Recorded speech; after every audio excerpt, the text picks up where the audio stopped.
გარედან თავისმოხვეული პოლარიზაციის და რადიკალური პოლიტიკური დღის წესრიგის დამკვიდრებისთვის ჩვენი საზოგადოების გაყოფისა და ხელოვნურად დაპირისპირების უზრუნველსაყოფად ერთ-ერთი ყველაზე მნიშვნელოვანი ხელშემწყობი ფაქტორი ჯანსაღი დებატების და დაპირისპირებულ მხარეებს შორის დისკუსიის ჩახშობა გახდა.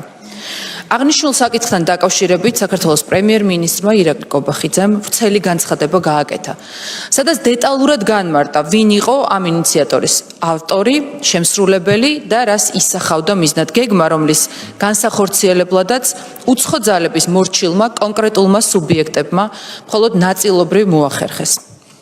მედია სტანდარტად ლანძღვის, შეურაცხყოფისა და სიცრუის დამკვიდრება, განსხვავებული აზრის ჩახშობა, დისკუსიის და ფსევდოლიბერალური იდეოლოგიის მხილებისთვის სივრცის მოსპობა ერთადერთ მიზანს ემსახურებოდა. დებატების მოსმენის დროს ხალხს ჰქონდა შესაძლებლობა ტყუილი და მართალი მარტივად გაერჩია, რაც გარე დავალებების შემსრულებელი რადიკალი ოპოზიციისთვის დამღუპველია. შესაბამისად, მათმა პატრონებმა გადაწყვიტეს საზოგადოებისთვის ჯანსაღი დებატების ფორმატში განსხვავებული პოზიციის მოსმენისა და ინფორმაციური გადაწყვეტილების მიღების შესაძლებლობა წაერთმიათ. ეს აუცილებლად უნდა გამოსწორდეს, რადგანაც ქართულ ხალხს უნდა ჰქონდეს შესაძლებლობა მომავალში ნებისმიერი არჩევანი განსხვავებული პოზიციების შეფასებითა და ანალიზის შედეგად გააკეთოს. ამიტომაც ამ მიმართულებით არსებული არაჯანსაღი ვითარების გამოსწორებისა და პოლარიზაციის დასრულებისკენ პრემიერ-მინისტრმა უმნიშვნელოვანესი ნაბიჯი გადადგა. საზოგადოებრივ ცხოვრებაში საჯარო დისკუსიის დაბრუნების ინიციატივა წამოაყენა და ყველა იმ პოლიტიკურ ჯგუფს, რომელსაც ხელისუფლებაში ყოფნის ამბიცია აქვს, პარალელურად კი საგნობრივი მსჯელობისთვის მზად არის ჯანსაღ დებატებში ჩართვა შესთავაზა. რა თქმა უნდა, დისკუსიაზე ეგრეთ წოდებული კოლექტიური ნაცმოძრაობაში შემავალი პარტიების დიდი ნაწილის პირდაპირი უარი არავის გაკვირვებია. პირიქით, ასაკრძალი პარტია და მათი რადიკალი წარმომადგენლები ვერაფრით გახდებოდნენ დებატების მხარე. თუმცა გამოჩნდნენ ისეთებიც, რომლებმაც თავად გააიგივეს თავი რადიკალებთან და თითქოს თანხმობა განაცხადეს დებატებზე, თუმცა ისეთ სასაცილო და აბსურდული პირობები წამოაყენეს, რომელიც ჯანსაღი დისკუსიის ფორმატს ჩანასახშივე გამორიცხავს.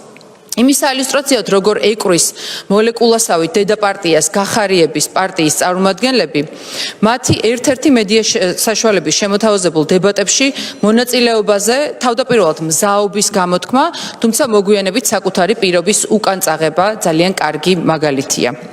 პროცესში ჩართვაზე უარი აბსურდული მიზეზით განაცხადეს.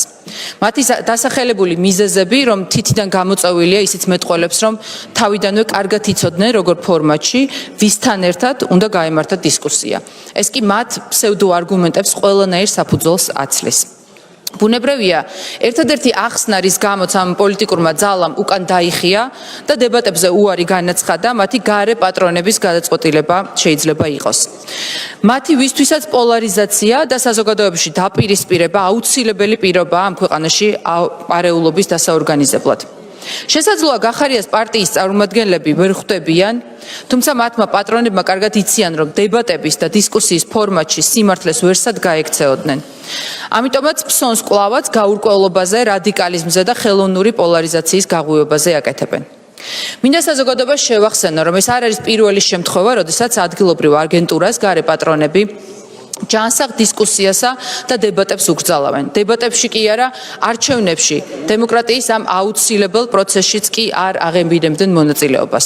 თუმცა მოდით გამჭვირვალობის კანონის განხილვა გავიხსენოთ.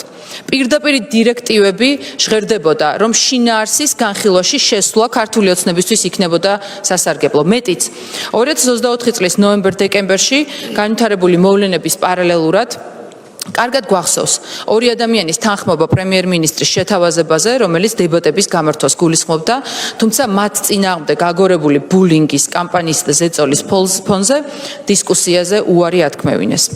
ეს არის ფაქტები, რომელიც ჩვენს მოსახლეობას დასკვნის გაკეთების შესაძლებლობას აძლევს. ნათელია, რომ ადგილობრივმა რადიკალებმა და მათთვის დავალებების მიმცემმა უცხოელებმა ზუსტად იციან, სიმართლე სად არის.